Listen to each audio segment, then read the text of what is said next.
नमस्कार विद्यार्थी मित्रांनो, ज्ञान कस्तुरी मॅथ्स क्लासेसमध्ये तुम्हा सगळ्यांचं स्वागत आहे। तर आज आपण एक 10वीचा नवीन टॉपिक घेऊन आलेलो आहोत। त्याचं नाव आहे अर्थनियोजन। अर्थनियोजन हा चॅप्टर आपल्यासाठी नवीन आहे। नवीन म्हणण्यापेक्षा आपण 9वी मध्ये तर बघितलेला आहेच, परंतु तरी देखील नवीन कशासाठी आहे तर 9वी मध्ये किंवा त्याच्या अगोदर तुम्हाला हा चॅप्टर तुम्हाला पाहायला मिळत नव्हता किंवा नव्हताच। पण आता याचं बेसिक म्हणजे उद्देश काय आहे, याचे इंट्रोडक्शन काय आहे, अर्थशास्त्र जो आपला चॅप्टर आहे किंवा अर्थशास्त्राच्या संबंधित जो काही आपला हा धडा आहे याच्याशी संबंधित आपल्याला जर काही बेसिक कन्सेप्ट जर शिकायचे असतील तर याची मुळात माहिती आपल्याला करून घेणे गरजेचे आहे। याची अर्थनियोजन म्हणजे काय असणार आहे तर पहिल्यांदा याची ओळख करून घेऊयात आपण। ओळख का गरजेची आहे तर याच्यामध्ये आपल्याला सगळ्यात महत्त्वाचं म्हणजे सगळ्यात आपल्या सगळ्यांना गरजेचं काय असतं तर पैसा। पैशाशी संबंधित आपण शिक्षण घेत असतो किंवा बऱ्याच साऱ्या गोष्टी ज्या आपण करत असतो दैनंदिन जीवनामध्ये, त्याचं सगळं अल्टिमेट एम काय असतं तर पैसे, पैशाशी संबंधित। मग आता याचं नियोजन करण्यासाठी आपल्याला या मॅथमॅटिक्समध्ये हा पार्ट कशामुळे आलेला आहे तर अगोदर काय होतं तर अर्थशास्त्र हा एक सेपरेट काय होतं पुस्तक होतं तुम्हाला, तर ते कॅन्सल करण्यात आलं आणि त्याचा एक धडा कुठं आलेला आहे आपला आता मॅथमॅटिक्समध्ये म्हणजे आपला गणितामध्ये आलेला आहे। तर याची मुळात आता आपल्याला ओळख करून घ्यायची आहे। तर ओळख करून घेत असताना याचं नियोजन कशा पद्धतीने करायचं आहे। अर्थ नियोजन म्हणजे काय असणार, अर्थ म्हणजे काय असतो पैसा, फायनान्शियल म्हणजे फायनान्स, आणि प्लॅनिंग म्हणजे काय असणार आहे त्याचं नियोजन। पैशाचं नियोजन हे करणं खूप गरजेचं आहे। जसं आपण पैसा कमवतो पण त्या पैसा कमवण्याला पण काही अर्थ नाही जर त्याचं व्यवस्थित नियोजन नसेल तर। तुमची कमाई जर असेल समजा 100 रुपये आणि तुम्ही खर्च करत असाल 200 रुपये तर त्याचा काही अर्थ आहे का, काही अर्थ नाही। मग त्याच्यासाठी तुम्हाला महत्त्वाची गोष्ट असते ती असते काय असते नियोजन। याच्यासाठी तुम्हाला हा चॅप्टर आलेला आहे। मग आता याच्यामध्ये आपल्याला काय शिकायचं आहे तर याच्यामध्ये पहिल्यांदा आपण अर्थ नियोजनाची जी काही ओळख आहे ती आपण ओळख करून घेऊयात। ओळख कशाच्या संबंधित आपल्याला गरजेची आहे किंवा याचं काय आपल्या जीवनामध्ये काय महत्त्व आहे हे आपण सगळ्यात महत्त्वाचं आपण समजून घेऊयात। तर आपल्याकडे पैसे येतात, आपण पैसा कमवतो, ज्यावेळेस आपली कमाई सुरू होते त्यावेळेस आपण काय करणार आहोत, आपल्याकडे 2 गोष्टी येतात। ज्यावेळेस म्हणजे आपल्याकडे इन्कम सुरू होतो आणि दुसरं गोष्ट काय होतं ज्यावेळेस आपण कमाई करत असतो त्यावेळेस आपल्याला काय येत असतं एक्सपेंडिचर म्हणजेच खर्च पण त्याच्यासोबत येणारच आहे। म्हणजे आपण जर आपली जर कमाई असेल, आपला पगार जो असतो समजा आपण गृहीत धरलं 100 रुपये आपल्याला काय आहे दिवसाला असेल किंवा महिन्याला आपला काय आहे इन्कम आहे, उत्पन्न आहे, आणि दुसरं म्हणजे खर्च आहे। खर्च किती आहे तुमचा तर समजा त्याच्यामध्ये 50 रुपये खर्च आहे आणि निश्चितच आपल्याला माहिती आहे की उत्पन्न जे असणार आहे आपलं खर्चापेक्षा जास्तच असणार आहे, कारण आपण जसं आपलं उत्पन्न वाढेल त्या पद्धतीने आपल्या गरजा पण वाढत जातात। म्हणजे उदाहरणार्थ आपल्याकडे काय आहेत जर आपलं उत्पन्न 100 रुपयेच असेल आपण त्याच्या संबंधितच खर्च करत असतो 80 रुपये 50 रुपये 60 रुपये अशा पद्धतीने। नाहीतर आपण असं करत नाही की इन्कम 100 रुपये आहे आणि त्याच्यामध्ये आपण खर्च करतो 1000 रुपये, असं होईल का बरं? पैसेच नाहीत तर आपण खर्च कुठून करणार आहोत, असं अजिबात होत नाही। म्हणून काय करायचं आपल्याला तर या पैसे म्हणजे उत्पन्न आणि खर्च या दोघांची व्यवस्थित सांगड घातलेली पाहिजे। मग कशा पद्धतीने असणार आहे तर आपण बघूयात। बघा तर आपण हे जे उत्पन्न असणार आहे आपण गृहीत धरलेलं आहे किती रुपये आहे 100 रुपये आहे आणि खर्च किती आहे तुमचा इथं आता 50 रुपये। मग आता याच्यामधून जर तुम्ही खर्च वजा केलात उत्पन्नामधून तर 50 रुपये काय असते हो तुमची, याला म्हणत असतो आपण बचत असं म्हणत असतो। मग आता ह्या बचतीचे वेगवेगळे मार्ग आहेत, म्हणजे आपण याला सेव्हिंग असं म्हणत असतो। मग ही सेव्हिंग जी झालेली आहे तुमच्याकडं या सेव्हिंगचं काय करायचं आपण तर याच्यासाठी मग हा सेव्हिंग आहे, उरलेले पैसे आहेत म्हणून आपण परत शॉपिंगला जातो, परत आपण पैसे खर्च करतो, असं काय आहे का? असं करत असेल तर मग तो काय असणार आहे त्याला पैशाचं नियोजन किंवा अर्थनियोजन आपल्याला म्हणता येईल का तर अजिबात नाही। मग आता आपल्याला काय केलं पाहिजे आपण तर हे 50 रुपये आहे, आता आपलं म्हणजे तुमची काही कमाई नसेलच पण तुमच्या घरामध्ये तुम्ही सगळं बघत असालच की तुम्हाला माहिती आहे की आपल्या घरामध्ये कशा पद्धतीने नियोजन होतं, उत्पन्न किती आहे, खर्च किती आहे, मग त्याचं नियोजन कशा पद्धतीनं चालतं, आपण ते पैसे कशा पद्धतीनं सेव्हिंग करतात आपले आई वडील वगैरे वगैरे आपण सगळ्या गोष्टी बघत असतो। त्याच्यामुळे तुम्हाला पण हे नवीन नाही, पैसे म्हटलं तर तुम्हाला माहिती आहे लहान मुलांना पण पैसे कळतात। तुम्ही जर लहान मुलांना पण पैसे देण्याचा प्रयत्न केलात 1-2 रुपये दिला तर जा म्हटलात तुम्ही जर म्हटलात त्याला जा एक कुरकुऱ्याचा पुडा आण, चिप्सचा पुडा आण म्हटलं तर जमतं का हो? नाही, ते 5 रुपये दे म्हणतं, बरोबर आहे। म्हणजे ज्याला कळत नाही म्हणजे साधं त्याला पैशाचं नॉलेज म्हणजे वाचता येत नाही लिहिता येत नाही त्यालाही 5 रुपये म्हणजे काय कळतं, म्हणजे एवढं महत्त्वाचा पैसाही आपल्या जीवनामध्ये आहे। बघा, मग आता आपण काय करणार आहोत, हे 50 रुपये आपल्याकडे बचत झालेली आहे समजा. मग आता ही बचत आपण नेमकं काय करत असतो बरं, आपल्या दैनंदिन जीवनामध्ये आपल्या घरामध्ये याचं नियोजन कशा पद्धतीनं असतं याचं मी तुम्हाला उदाहरण सांगतो. बघा काय असतं, आता हे 50 रुपये आणि बचत जी करतो आपण, ती बचत गरजेची आहे का बरं. आपल्या घरामध्ये बचत केली जाते, पण कशासाठी केली जाते याचं काय अभ्यास आहे का तुम्हाला. तर बघा, आपल्या घरच्यांना विचारलं, आईवडिलांना विचारलं तर तुम्हाला कळतं की ही बचत जी आहे आपण ती कशासाठी करतो, भविष्यामध्ये जे शिक्षणासाठी खर्च असतो मुलांचा वगैरे, म्हणजे तुमचा खर्च, त्याच्यासाठी ते काय करतात, बचत करतात. त्याच पद्धतीनं आरोग्य आहे, आरोग्यासाठी पण, म्हणजे भविष्यामध्ये एखाद्या वेळेस अचानक दवाखाना लागला तर त्या दवाखान्यासाठी काय करावं लागेल, तुम्हाला खर्च करावा लागेल. बाकी इतरत्र बरेच कारण असतात, त्याच्यासाठी आपल्याकडे पैसा पाहिजे असतो. बरंच आपल्याला अजून एक महत्त्वाची गोष्ट म्हणजे काय असतं, अचानक उद्भवणाऱ्या ज्या आपत्ती आहेत त्या आपत्ती तुम्हाला म्हणजे सारता याव्यात याच्यासाठी देखील काय असतं, तर पैशाचं नियोजन हे गरजेचं असतं. म्हणून आपल्याला या चॅप्टरचं खूप महत्त्व तर आहेच, परीक्षेच्या दृष्टीनं महत्त्वाचा आहेच हा चॅप्टर, पण त्याच्यापेक्षाही कितीतरी पटीनं जास्त महत्त्वाचा कशासाठी आहे, तुमच्या दैनंदिन जीवनामध्ये महत्त्वाचा आहे. मग आता याच्यासाठी आपण काय करत असतो, बचत. बचत गरजेची का आहे का असं जर म्हटलं तर तुम्हाला, तर त्याचं उत्तर असणार आहे बरोबर आहे, गरजेचं आहे. का गरजेचं आहे, कारण शिक्षण असेल, आरोग्य असेल, किंवा अचानक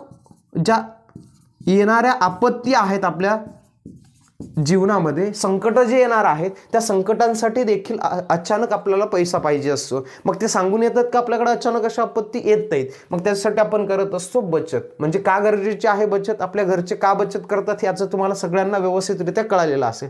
मग आता बचत केल्यानंतर आपण ही बचत जी आहे, ही सेव्हिंग जी आहे, नेमकं काय करत असतो बरं, तर आपल्या घरचे काय करतात, ही सेव्हिंग जी, समजा आपले किती रुपये सेव्ह झालेले आहेत, हे 50 रुपये सेव्ह झालेले आहेत, बचत 50 रुपये झालेली आहे. तर या बचतीचं नियोजन कशा पद्धतीने केलं जातं, मग आपण हे घरामध्येच ठेवणार का असेच 50 रुपये. जर तुम्ही घरामध्ये ठेवत असाल तर त्याचे काही लॉसेस आहेत. कसं, समजा आपण ठेवले घरामध्ये, कुठे ठेवतो आपण घरामध्ये, साखरेच्या डब्यामध्ये, चहापत्तीच्या डब्यामध्ये, असं ठेवतो का, ठेवतात का नाही आपल्या घरामध्ये, बरोबर आहे. मग तसं ठेवलात आणि समजा तुम्हाला लक्षातच नाही की हे आपण पैसे ठेवलेले कुठं आहेत, किती आहेत, नाही तर नियोजनाप्रमाणे तुम्ही ठेवताय, एक वेळेस 50 रुपये ठेवले, 60 रुपये ठेवले, नंतर थोडे ठेवले, असं ठेवत गेलात तुम्ही, पण तुम्हाला माहितीच नाही नेमकं किती ठेवलेले आहेत. समजा आपण ठेवतोय, म्हणजे आपल्याकडे असतो बघा लहान असं छानसा असं आपला पॉकेट मनी असतो, घरामध्ये पैसे दिलेले आपण ठेवत असतो त्याच्यामध्ये, आणि आपण तो गल्ला असतो, गल्ला आपल्याला माहिती असेल, गल्ल्यामध्ये आपण पैसे ठेवत असतो आणि आपण टाकतच असतो, आणि त्या गल्ल्याला पाठीमागच्या बाजूला एक समजा होल असेल किंवा त्याच्याबरोबर जागा केलेली असेल आपल्या बहिणीने, भावाने, आणि ते बरोबर आपण इकडे टाकत राहायचं आणि म्हणायचं आता सहलीला पैसे होतात आपल्याला, आणि तिकडून तुमचा भाऊ मस्तपैकी काढून 5-5 रुपये काढून तिकडे काय करतोय, कुरकुरे खातोय, चिप्स खातोय. जमतं का असं,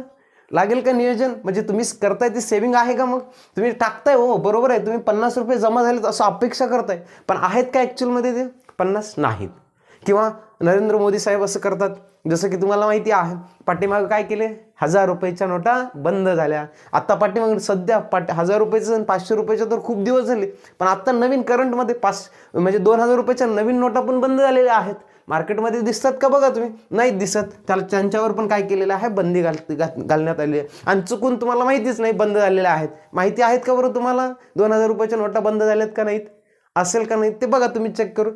चला आपण बघूयात, 2000 रुपयाच्या नोटा बंद झालेल्या आहेत. आता तुम्ही मागायला पण गेलात घरी, आणि चुकून जर तुमच्या घरामध्ये 2000 रुपये असतील तर मग ते कुण्या कामाचे नाहीत. 2000 रुपये घेऊन बाजारामध्ये गेलात तुम्ही, तर तुम्हाला त्याच्या 2000 रुपयाची दोन चिप्सचे पॉकेट पण मिळणार नाहीत सध्या, हे लक्षात ठेवा. म्हणजे असं पण होऊ शकतं, म्हणजे त्या 2000 रुपयाचं मूल्य आता राहिलं का बरं, नाही. म्हणजे अशा गोष्टी आपल्याला होऊ शकतात. आपल्या घरामध्ये एवढं माहिती राहत नाही 2000 रुपयाच्या नोटा आता सध्या चालू आहेत का नाहीत. म्हणजे अशाच पद्धतीने कोणत्याही नोटांच्या बाबतीत होऊ शकतं, कारण आपल्याला माहिती आहे, आपण दररोज पेपर वाचतो का, नाही. दररोज न्यूज चॅनल बघतो का, नाही. काय आपल्या देशामध्ये चालू आहे माहिती आहे का आपल्याला, अजिबात राहत नसतं. म्हणून अशा प्रकारची जी तुम्ही सेव्हिंग करता, ती बचत जर काहीच कामाला येत नसेल तर त्याचा काय फायदा आहे का आपल्याला, नाही. आपण बचत कशासाठी करतो, भविष्यामध्ये आपल्याला काय आहे त्याचा बेसिक म्हणजे फायदा व्हावा याच्यासाठी आपण ती बचत करत असतो. असो, मग आता आपल्याला इथे हे बघायचं आहे, बचतीचा तुम्ही घरी जर ते पैसे ठेवत असाल ते तुमच्यासाठी चांगलं आहे का, नाही.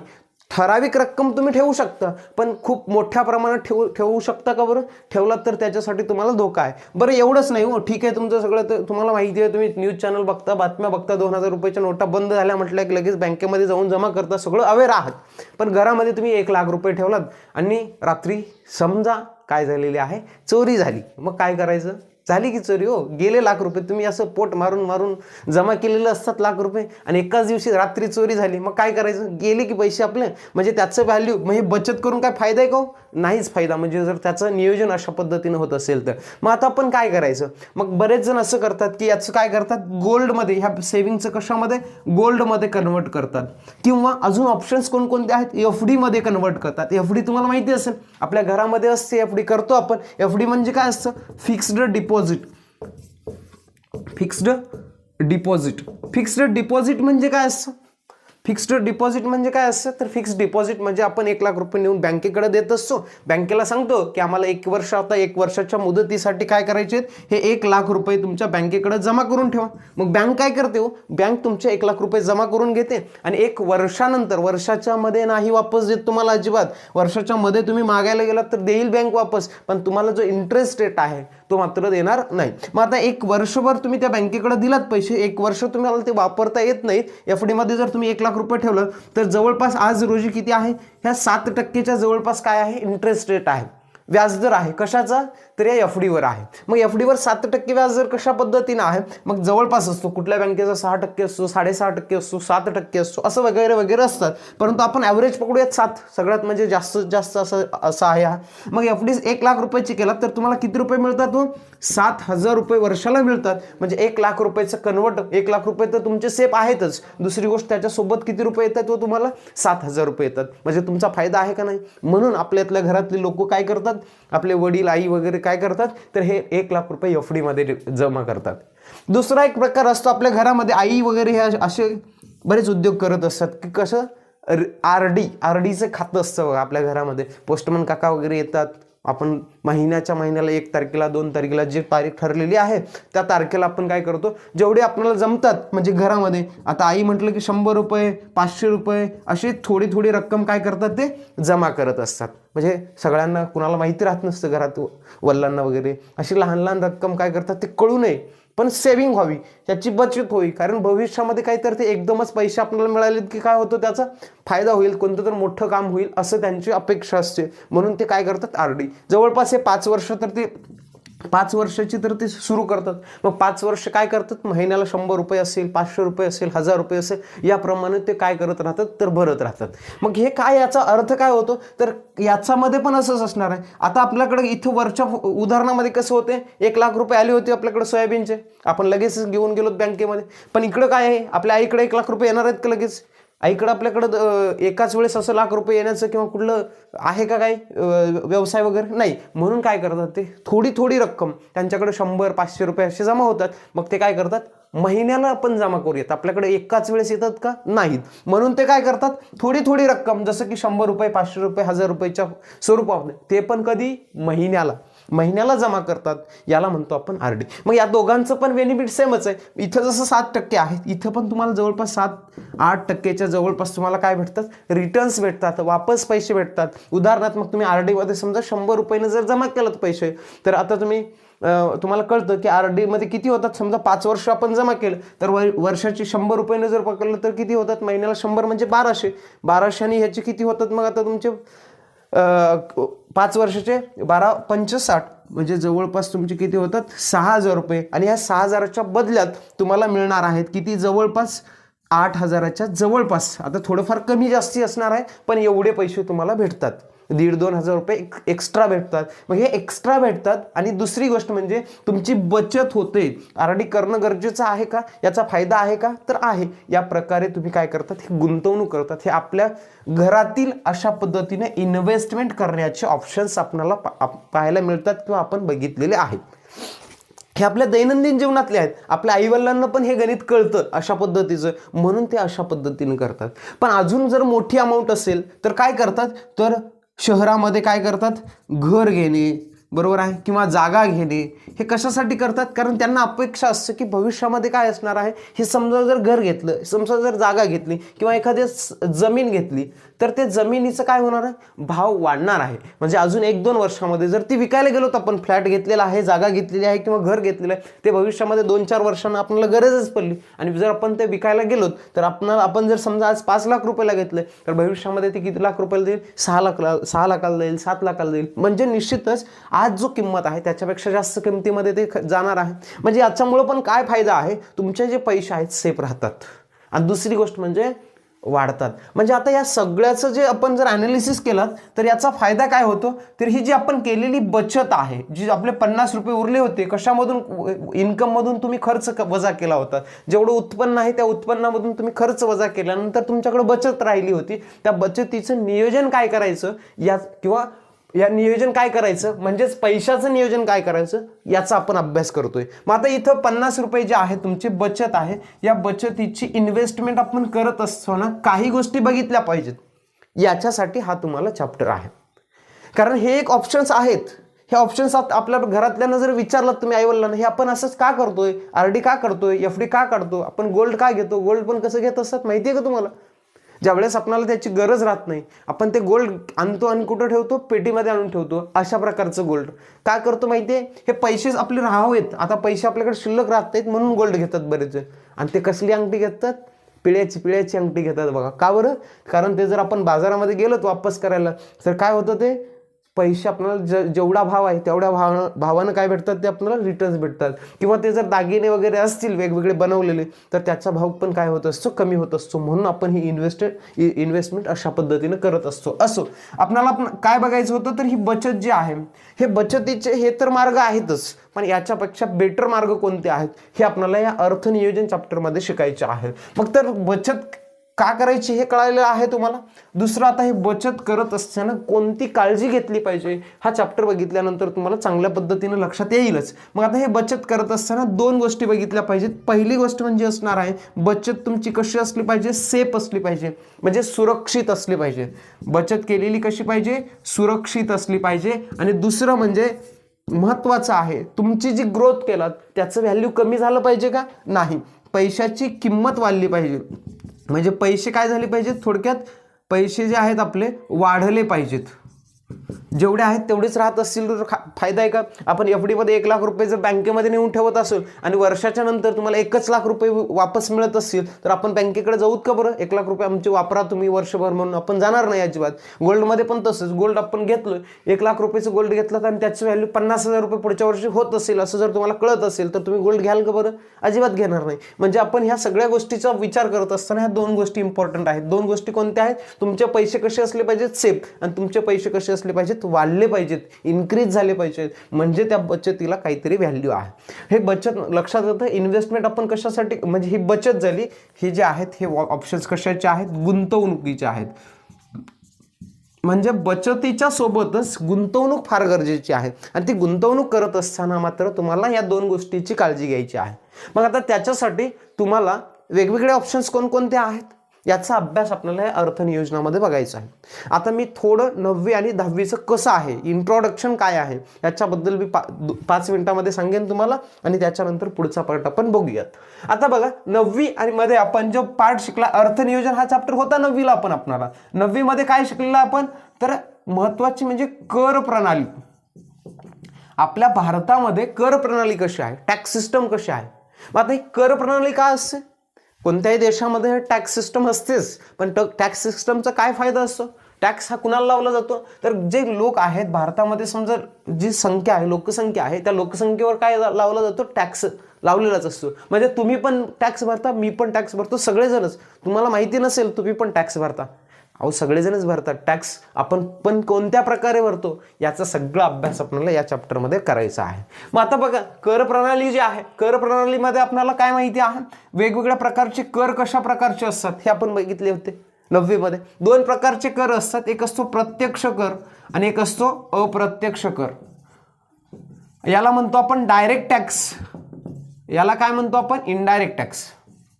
म्हणजे या दोन प्रकारचे टॅक्स आपण बघितलेले आहेत आणि त्या दोन टॅक्सेसच्या प्रकारापैकी हा प्रत्यक्ष कर जो आहे तो मात्र आपण कधी बघितलेला आहे, 9वी मध्ये बघितला आहे. आणि आता आपल्याला बघायचा आहे 10वी मध्ये कोणता, अप्रत्यक्ष कर बघायचा आहे. 9वी मध्ये मग बघत असताना आपण काय बघितलं प्रत्यक्ष करामध्ये, मग जे डायरेक्ट टॅक्सेस आहेत, डायरेक्ट टॅक्सेस आपल्याला माहिती आहेत कोणकोणते आहेत डायरेक्ट टॅक्सेस. एक आहे आपला सगळ्यात महत्त्वाचा म्हणजे इन्कम टॅक्स. जे इन्कम आहे, ज्याचं इन्कम जास्त असतं त्यांच्यासाठी टॅक्स सिस्टम कशा पद्धतीनं असतं.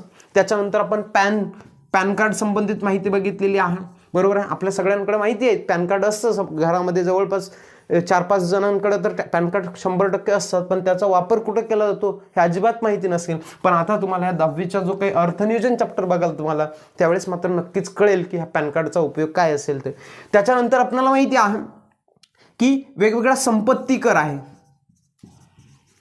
संपत्ती कर असेल किंवा बिझनेसवर कर असेल, बरोबर आहे.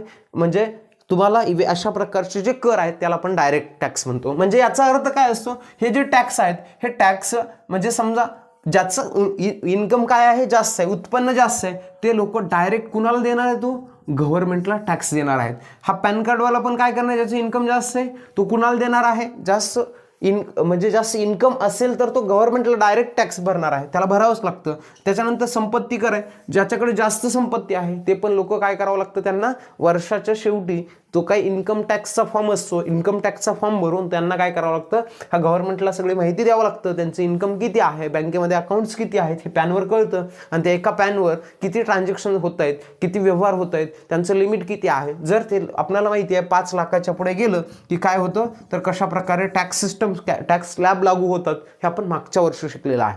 म्हणजे त्याच्यामध्ये वेगवेगळे 3 गट होते टॅक्स सिस्टममध्ये. मग तुम्हाला माहिती आहे 60 वर्षापर्यंतचा एक गट होता, प्रौढ गट म्हटलं होतं आपण. त्याच्यानंतर पुढे आपण एक गट होता 60 ते 80 पर्यंतचा, आणि एक लास्ट एक गट होता 80 पेक्षा जास्त. आणि या म्हणजे वयानुसार या प्रकारे कशा पद्धतीने इन्कम टॅक्स असेल, वेगवेगळे टॅक्स असतात, डायरेक्ट टॅक्स कसे लागले जातात हे आपण 9वी मध्ये शिकलेलं आहे. आता मी ते परत रिवाइज करत नाहीत, हे तुम्हाला लक्षात आलेलं असेल.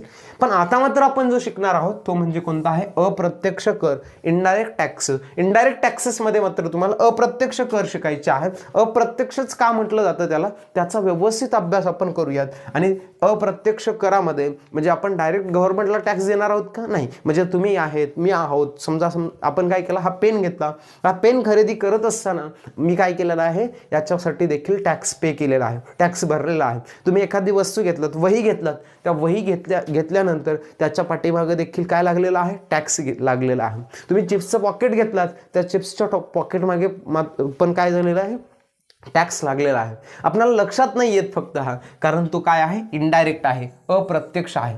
कारण तो तुम्ही आम्ही भरतच नाही हो गव्हर्नमेंटला. तो भरण्याचं साधन कुणाकडे आहे, ते भरतात ज्या व्यापाऱ्याकडून आपण घेतलेला आहे त्या व्यापाऱ्याला आपल्याकडून जो टॅक्स जमा केलेला आहे तो कुणाला द्यावं लागतं, गव्हर्नमेंटला द्यावं लागतं. म्हणजे आपण इथं ग्राहक आहोत, ग्राहक हा टॅक्स कुणाला देणार आहेत, व्यापाऱ्याला देणार आहेत, पण व्यापारी कुणाला देणार आहे, गव्हर्नमेंटला. म्हणजे इथं कसं झालेलं आहे, लक्षात आलं का, आपण ग्राहकांना डायरेक्ट दिलाय का गव्हर्नमेंटला, दिला नाही. म्हणून याला इनडायरेक्ट टॅक्स म्हणत असतो, अप्रत्यक्ष कर असं म्हणत असतो. आता वेगवेगळ्या पद्धतीने हे अप्रत्यक्ष कर कशा पद्धतीने लागले जातात याचा व्यवस्थित अभ्यास आपण पुढच्या लेक्चरमध्ये बघूयात.